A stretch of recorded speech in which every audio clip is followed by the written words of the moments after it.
الحمد لله ذي العزة والعلاء رب العالمين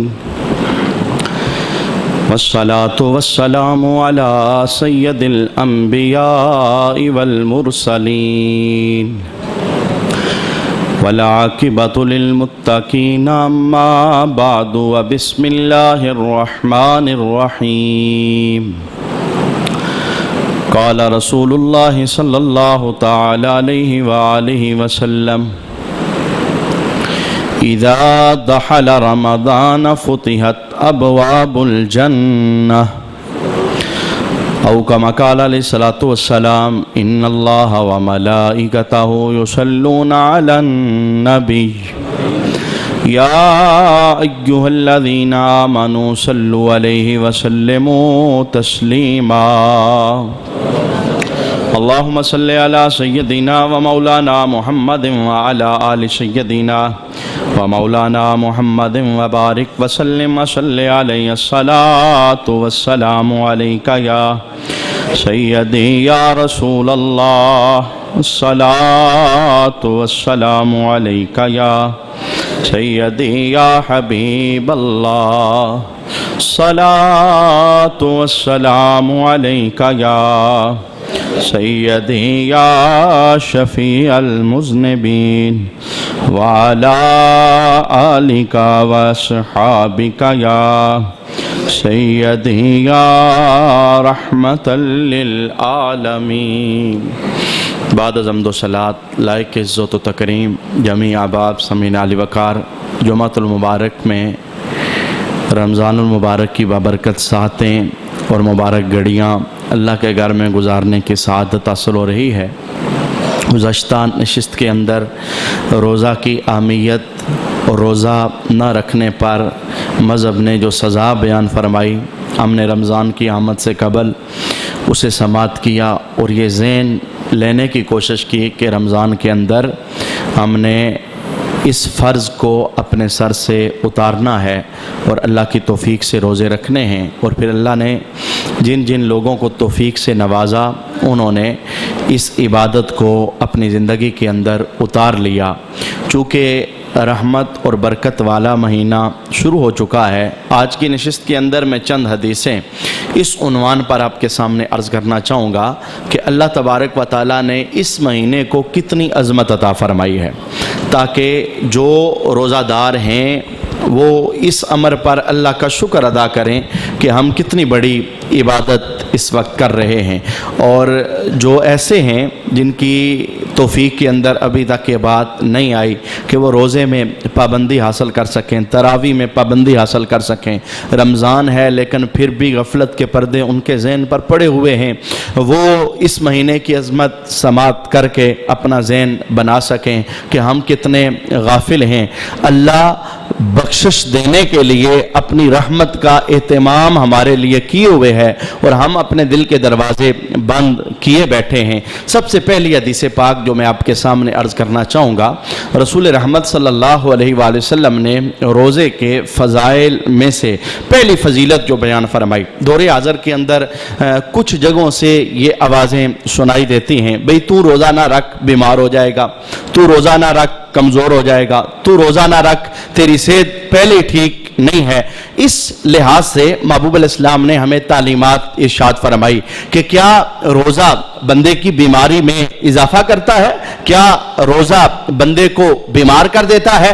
آئیے در منصور کے اندر محبوب علیہ السلام کا یہ مبارک قول موجود ہے، اور ہمارے دور حاضر کی سائنس کو میں سمجھتا ہوں محبوب علیہ السلام کا یہ فرمان بہت کافی اور شافی ہے۔ دور حاضر کے کچھ مجدد وہ اپنی جدت کو سرکار علیہ السلام کی حدیث کے سامنے لاتے ہوئے جملے بول دیتے ہیں، روزہ بندے کو کمزور کر دیتا ہے، فلاں چیز کی کمی آ جاتی ہے بندے کے جسم کے اندر، فلاں چیز کی کمی آ جاتی ہے۔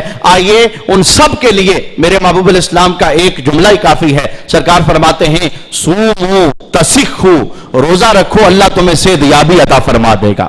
اب یہ دیکھیے ایک طرف سائنس ہے اور ہمارا جو قانون شریعت ہے، قانون مذہب ہے، سائنس اس وقت تک قابل قبول ہوتی ہے جب مذہب کے ساتھ نہ ٹکرائے، اور سائنس اس وقت تک قابل اطمینان ہوتی ہے جب وہ قرآن و سنت کے ساتھ نہ ٹکرائے۔ جیسے ہمارے معاشرے کے اندر ایک بات بڑی مشہور سی ہے، کون سی مشہور ہے؟ یعنی کسی کا جھوٹا نہیں پینا، کسی کے جھوٹے گلاس کو استعمال نہیں کرنا۔ بھئی جراثیم ہیں، بعض تو مریض ایسے ہوتے ہیں جن کے برتنوں کو علادہ کر دیا جاتا ہے۔ یہ سائنس کی حد تک بات ہے، یہ ڈاکٹر لوگوں کی حد تک بات ہے۔ جہاں تک میرے محبوب علیہ السلام کی تعلیمات کی بات ہے، میرے محبوب فرماتے ہیں جس زبان نے کلمہ پڑھ لیا ہے اللہ نے اس کے جھوٹے میں شفا رکھی ہوئی ہے۔ اس کے جھوٹے پینے کے اندر تمہیں کوئی بیماری نہیں آئے گی اور تمہیں کوئی جراثیم نہیں لگیں گے۔ اور پھر کائنات کے اندر ہم دیکھتے ہیں جراثیم انہی لوگوں پر زیادہ عملہ آور ہوتے ہیں جو احتیاطیں ذرا زیادہ کرتے ہیں، جو مذہب کو چھوڑنے والے ہوتے ہیں۔ یورپ کی گلیوں کے اندر دیکھ لو جراثیموں کی کثرت ہے، گلی گلی کے اندر آپ کو جراثیم نظر آئے گا۔ اور میں اس وقت کی بات کرتا ہوں جب میں میٹرک کے اندر تھا اور سائنس ہم نے رکھی تھی، بایو کے مضامین جس وقت ہمیں پڑھائے جا رہے تھے اس وقت ہم نے ایک تجربہ کیا۔ اس تجربے کو ذرا دیکھیے گا۔ اس وقت عمر بھی اتنی پختہ نہیں تھی، عقل بھی اتنی پختہ نہیں تھی، لیکن آج وہ تجربہ مزہ کر رہا ہے۔ جو ہمارے ٹیچر تھے انہوں نے کہا بھئی یہ ایک چھوٹا سا آلہ ہے، چھوٹی سی مشین ہے جس سے ہم پانی کے اندر جراثیم کو دیکھ سکتے ہیں۔ ظاہری طور پر تو وہ دکھتا نہیں، لیکن اس مشین کے ساتھ دیکھا جائے، اس دوربین کے ساتھ دیکھا جائے تو ان جراثیموں کو دیکھا جا سکتا تھا۔ لیکن انہوں نے بڑا خوبصورت تجربہ کیا۔ انہوں نے کہا ایک پانی سادہ ہے اور ایک پانی ایسا ہے جس پر میں بسم اللہ شریف پڑھنے لگا ہوں، اور جس وقت انہوں نے سادے پانی پر اس مشین کو لگایا جراثیموں کی کثرت نظر آنے لگی، لیکن اسی پانی پر جس وقت بسم اللہ شریف پڑھی گئی تو ہم نے اس مشین سے دیکھا ایک جراثیم بھی نظر نہیں آ رہا تھا۔ یعنی یہ محبوب علیہ السلام کے مبارک اقوال کی وہ صداقتیں ہیں جو دور حاضر کے اندر دیکھی جا سکتی ہیں۔ ہاں جس بندے نے اپنے آپ کو خود ہی بیمار کر لیا ہے اور جس نے کچھ بیماریاں ایسی ہیں جن کے اندر قرآن پاک نے روزہ نہ رکھنے کی اجازت عطا فرمائی ہے، میں ان بیماریوں کی بات نہیں کر رہا۔ کوئی اچھا سا ڈاکٹر مشورہ دے دے آپ کی جو بیماری ہے اس کنڈیشن کے اندر آپ روزہ نہیں رکھ سکتے، ایسے بیماروں کو مذہب نے رخصت عطا فرمائی ہے۔ لیکن ایک صحت مند بندہ جو اپنی صحت کو بچانا چاہتا ہے وہ ایک فیصلی سے جملہ بول دے نہیں جی میں کمزور ہو جاؤں گا، میں بیمار ہو جاؤں گا، ان سب کے لیے میرے محبوب علیہ السلام کا یہ وظیفہ ہے، فرمایا سومو تسخو، روزہ رکھو اللہ تمہیں صحت یابی عطا فرما دے گا۔ اب دیکھیے میں اس حدیث کی تھوڑی سی تفصیل عرض کرنا چاہوں گا۔ صحت یابیاں دو قسم کی ہیں، ایک صحت یابی جسمانی صحت یابی ہے، یہ 11 مہینے کے بعد یہ جو روزے کا مجاہدہ کروایا جاتا ہے، جسم کے اندر سے بہت ساری بیماریاں ہوتی ہیں جو اس روزے کی وجہ سے اللہ تبارک و تعالیٰ انہیں ختم فرما دیتا ہے اور بڑی برکت بندے کے جسم کو نصیب ہو جاتی ہے۔ اور ایک بیماری ایسی ہے جو جسمانی بیماری نہیں ہے بلکہ وہ روح کی بیماری ہوتی ہے، وہ روحانی بیماری ہوتی ہے۔ بندہ اندر سے بیمار ہو جاتا ہے۔ کب بیمار ہو جاتا ہے؟ جب مسلسل گناہ بندے کی زندگی کے اندر آتے چلے جائیں، وہ بے نماز بھی ہو، وہ جھوٹ بولنے والا بھی ہو، وہ غیبتوں کی بزموں میں بیٹھنے والا بھی ہو، اس کی نظر گندی بھی ہو، اس کے کان گندے بھی ہو، وہ ماں باپ کا نافرمان بھی ہو، اور رب کے حکموں کو توڑنے والا بھی ہو، ایسا بندہ گناہوں کا مریض ہوتا ہے۔ جسمانی مریض تو پھر بھی صحت کے قابل ہوتا ہے، دوائیوں سے اس کا علاج کیا جا سکتا ہے، ظاہری طور پر اس کے علاج کے کئی مواقع موجود نہیں ہیں۔ ظاہری جسمانی بیماریوں میں سے کوئی بیماری لا علاج نہیں، اسے اگر علاج کی غرض سے کیا جائے تو اللہ تبارک و تعالیٰ شفا عطا فرماتا ہے۔ لیکن جب بندے کی روح بیمار ہو جاتی ہے، جب بندے کے دل پر گناہ کی وجہ سے میل آ جاتا ہے، رب کائنات کو پتا تھا جب انہیں جسمانی صحت کی ضرورت ہے تو انہیں روحانی صحت کی بھی ضرورت ہے۔ جب ان کا دل منور ہو جائے گا پھر ان کی آنکھیں بھیگ پڑیں گی، جب ان کا دل منور ہو جائے گا یہ گناہ سے تائب ہو جائیں گے، جب ان کا دل منور ہو جائے گا یہ میرے دربار کے اندر جھک جائیں گے۔ رب کائنات نے روحانی بیماری کی شفا کے لیے روزے کو مقرر فرمایا ہے، اور اس کا اللہ نے قرآن پاک میں خود ذکر فرمایا لعلکم تتقون، فرمایا روزہ رکھو۔ پہلوں پر بھی روزے فرض کیے تھے، وجہ کیا ہے؟ ہم چاہتے ہیں تمہیں تقوی والا بنا دیں اور تقوی ہوتا کیا ہے؟ تقوی کی تعریف کیا ہے؟ تقوی یہ ہے جیسے رسول کہیں اگر بندہ ویسے کرنا شروع کر دے، یہ تقوی کی اعلیٰ منزل ہوا کرتی ہے۔ تو یہ روزہ رکھنا یہ بندے کو صحت دیتا ہے، روحانی صحت بھی دیتا ہے، جسمانی صحت بھی عطا فرماتا ہے۔ آئیے میں ایک اور حدیث پاک آپ کے سامنے عرض کرنا چاہوں گا۔ رسول رحمت صلی اللہ علیہ وآلہ وسلم نے سارے اعمال کی تفصیل بیان فرمائی، جتنے بھی ہم اعمال کرتے ہیں۔ آقا حضور رحمت عالم صلی اللہ علیہ وآلہ وسلم نے ان اعمال کو 7 قسموں پر ڈیوائیڈ کیا۔ پھر ہر عمل کے نیچے بہت سارے اعمال آتے ہیں، بہت ساری جزیات آتی ہیں، لیکن بڑے بڑے جو میجر سے عنوان ہیں وہ 7 قسم ہیں۔ رسول اللہ صلی اللہ علیہ وسلم نے ہر ایک کا بڑے خوبصورت انداز کے اندر وہ جزا کو بھی بیان فرمایا۔ پہلا جملہ سنیے گا، میرے محبوب فرماتے ہیں 2 عمل واجب کرنے والے ہیں، 2 عمل واجب کرنے والے ہیں۔ پوچھا گیا حضور کیا واجب کرتے ہیں؟ حضور فرمانے لگے ایک عمل جنت واجب کر دیتا ہے اور ایک عمل دوزخ واجب کر دیتا ہے۔ عمل دونوں ہیں، دونوں واجب کرتے ہیں، ایک جنت واجب کرتا ہے اور دوسرا دوزخ واجب کرتا ہے۔ پوچھا گیا حضور یہ جنت کون سا عمل واجب کرتا ہے؟ میرے محبوب علیہ السلام کا جملہ سننا، فرمایا وہ بندہ جس نے خالص عبادت اللہ کے لیے کی، عبادت کی اور کس کے لیے کی؟ یہ جو عبادت کے اندر خلوص ہے یہ بہت بڑی چیز ہے۔ میرے محبوب علیہ السلام کی کئی حدیثوں کے اندر اس عنوان کو بیان کیا گیا۔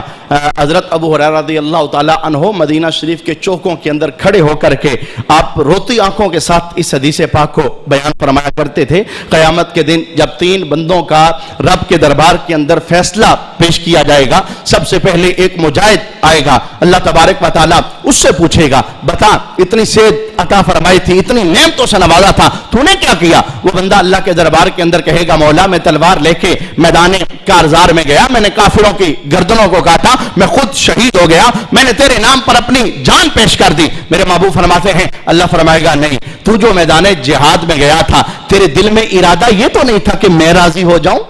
تیرے دل میں ارادہ یہ تھا زمانے والوں کو پتا چلے میں کتنا کڑیل جوان ہوں، میں کتنا بہادر ہوں اور میری بہادری کی داستانیں بیان ہوتی رہے۔ میرے محبوب فرماتے ہیں اللہ فرمائے گا قیامت کے دن آج میں بدلہ اسی کو دوں گا جس کا عمل خالص میری رضا کے لیے ہوا ہے، جس نے دنیا والوں کے لیے عمل کیا تھا وہ جزا دنیا والوں سے جا کر وصول کرے۔ اس بندے کو جو درجے کے اندر جہاد کرنے والا ہوگا جہنم کے اندر ڈالا جائے گا۔ حدیث کا دوسرا جملہ کیا ہے؟ ایک سخی اللہ کے دربار کے اندر کھڑا ہوگا، اللہ پوچھے گا اتنا مال دیا تھا تو نے کوئی حق ادا کیا؟ وہ کہے گا مولا بڑے حق ادا کیے، مسجدیں میں نے بنوا دی، مدرسے میں نے بنوا دیے، یتیموں کی کفالت میں کرتا رہا، یتیم بچیوں کے نکاح میں کرتا رہا، جہاں تیری راہ کے اندر خرچ کرنے کی بات چلتی میں صفحے اول میں کھڑا نظر آتا، میں نے مال کا حق ادا کیا ہے۔ اللہ فرمائے گا نہیں، تو دنیا میں مال اس لیے لگاتا تھا تاکہ لوگ کہیں بڑا سخی ہے جی، بڑی سخاوت ہے اس کی۔ ہاں دنیا کے اندر تجھے سخی کہہ لیا گیا، آج جزا اسے ملنی ہے جس نے مال ہماری خاطر ہماری راہ میں دیا تھا، اسے بھی پکڑ کر کے جہنم کے اندر ڈالا جائے گا۔ پھر ایک تیسرا بندہ آئے گا، اللہ پوچھے گا بتا دنیا کے اندر میں تمہیں علم سے نوازا تھا، قرآن کا علم دیا تھا، حدیث کا علم دیا تھا، تو نے قرآن کے علم کو کیسے استعمال کیا؟ وہ عالم اللہ کے دربار میں عرض کرے گا میرے مولا میں نے تیری رضا کے لیے بندوں کو قرآن سکھایا، میں نے تیری رضا کے لیے بندوں کو حدیث سکھائی۔ اللہ فرمائے گا نہیں، تیرے دل کے اندر تمنا یہ تھی لوگ تجھے عالم کہیں، لوگ تجھے علامہ کہیں، لوگ تجھے قاری کہیں، لوگ تجھے دنیا کے اندر مفسر اور محدث کہیں۔ سو دنیا میں تو کیا لیا گیا؟ تو نے علم ہمارے لیے سیکھا کب تھا؟ تو نے قرآن ہمارے لیے پڑھا کب تھا؟ تو نے حدیث ہمارے لیے بیان کی کب تھی؟ عمل ہمارے لیے نہیں کیا، جزا ہم بھی نہیں دیں گے۔ جو عمل ہمارے لیے کرے گا جزا ہم اسے عطا فرمائیں گے۔ حضرت ابو ہریرہ رضی اللہ تعالی عنہ فرماتے ہیں سرکار علیہ الصلوۃ والسلام نے تیسرا جملہ ارشاد فرمایا عالم کو پکڑ کر بھی دوزخ کے اندر ڈال دیا جائے گا۔ یہ جملہ کیا بتاتا ہے؟ صاحبو عمل تو ہم کر لیتے ہیں، ہم نے نماز ادا کر لی۔ میں اس بزرگ علیہ رحمہ کا جملہ ضرور آپ کے سامنے عرض کرنا چاہوں گا جس نے 40 سال تک فجر کی نماز تکبیر اولیٰ کے ساتھ مسجد کے اندر ادا کی، ایک مرتبہ بھی اس کی نماز قضا نہ ہوئی۔ 40 سال بعد ایک مرتبہ ایسا ہوا اس کی تکبیر اولیٰ رہ گئی، جب وہ آیا جماعت سے لیٹ ہوا تو آج اس کے ذہن میں ایک خیال پیدا ہوا۔ خیال کیا تھا؟ محلے والے کیا کہیں گے، نمازی کیا کہیں گے، آج لیٹ ہو گئے، 40 سال سے جماعت میں تکبیر اولیٰ سے نماز ادا کر رہے ہیں، آج لیٹ ہو گئے۔ ادھر یہ خیال آتا ہے ادھر بزرگوں پر اللہ کی رحمت نازل ہو جاتی ہے. کہتے ہیں اچھا تو 40 سال میں نے محلے والوں کے لیے نماز ادا کی. میرے ذہن میں یہ جو خیال پیدا ہوا محلے والے کیا کہیں گے, مانا یہ ہے میں نے رب کے لیے نماز ادا نہیں کی. پھر انہوں نے کیا کیا, انہوں نے 40 سال کی نمازوں کو دوبارہ پڑھا.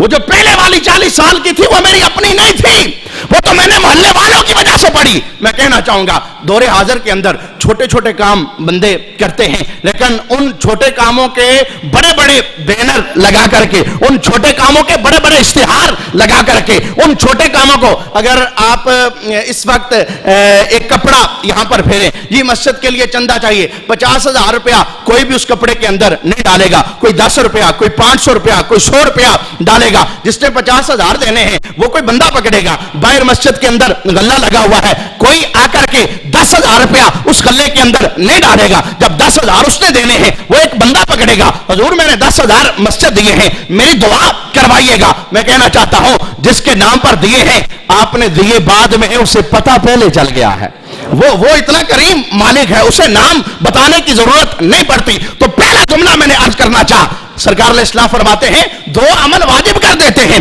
پہلا عمل جنت واجب کرتا ہے, وہ عمل کون سا ہے؟ فرمایا وہ بندہ جس سے عبادت کی تو خالص اللہ کے لیے کی.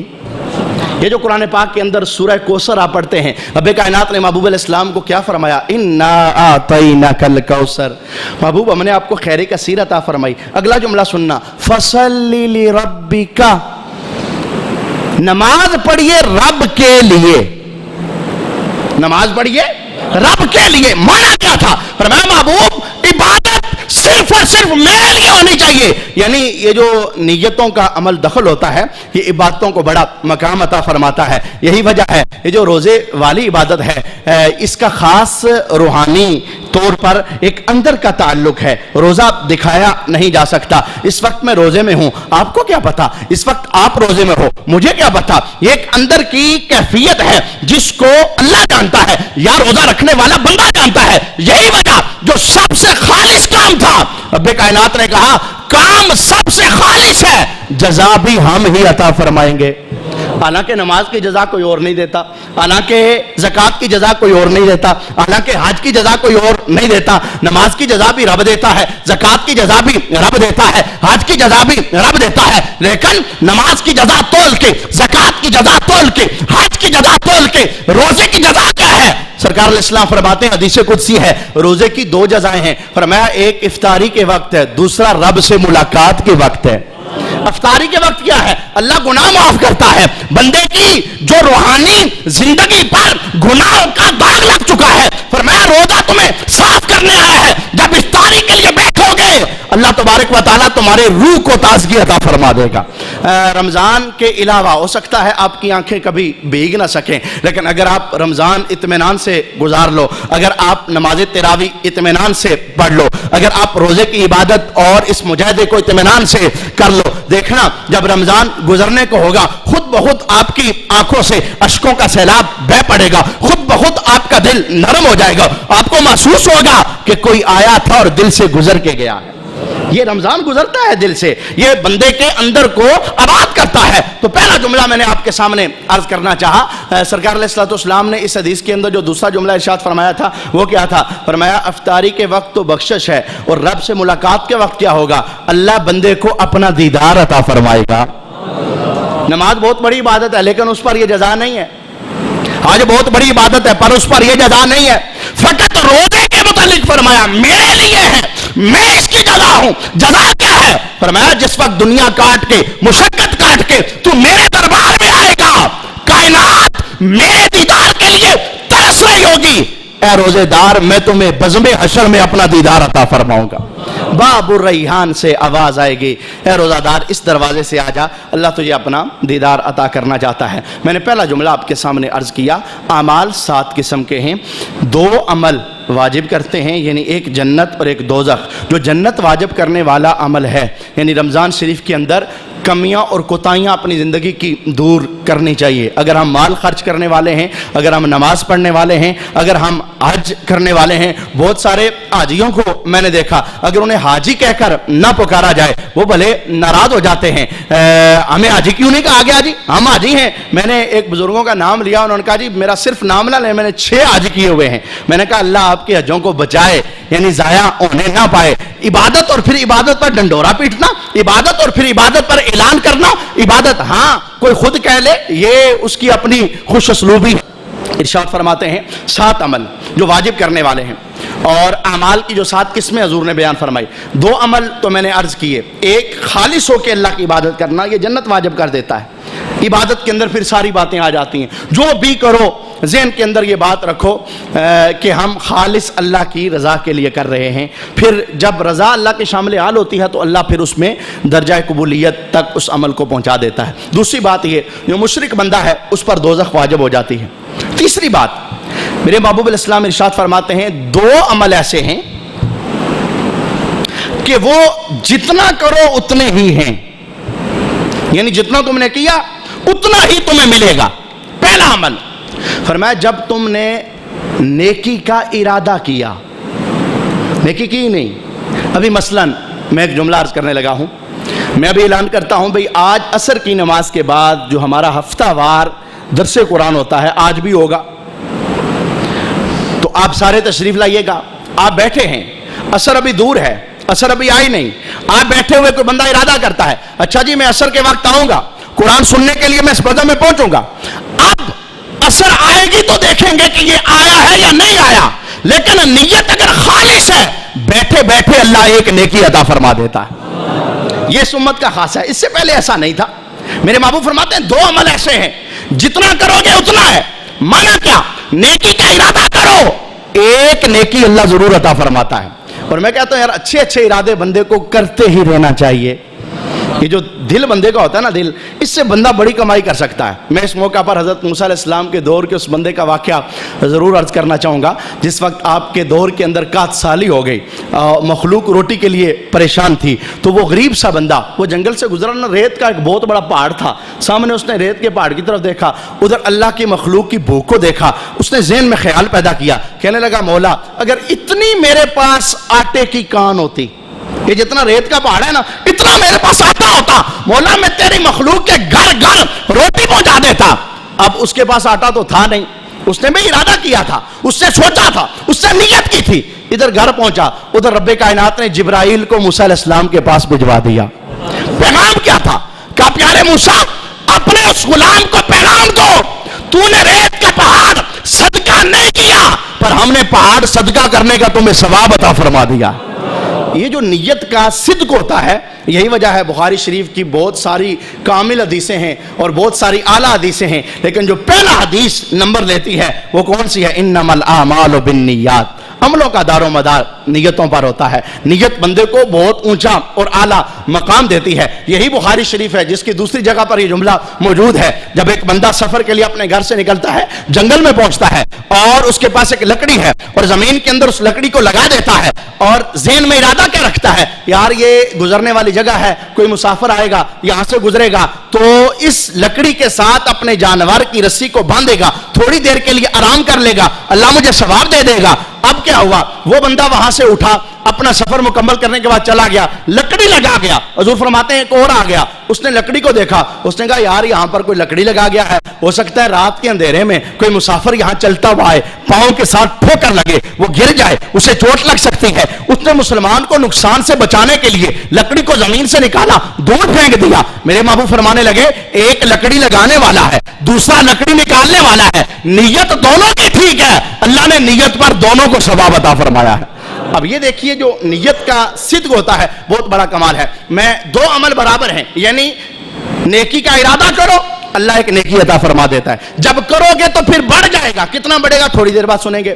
دوسرا عمل فرمایا تم گناہ کرو تو گناہ پر جب ارادہ کرو کچھ نہیں، گناہ کر لو تو ایک ہی گناہ لکھا جاتا ہے۔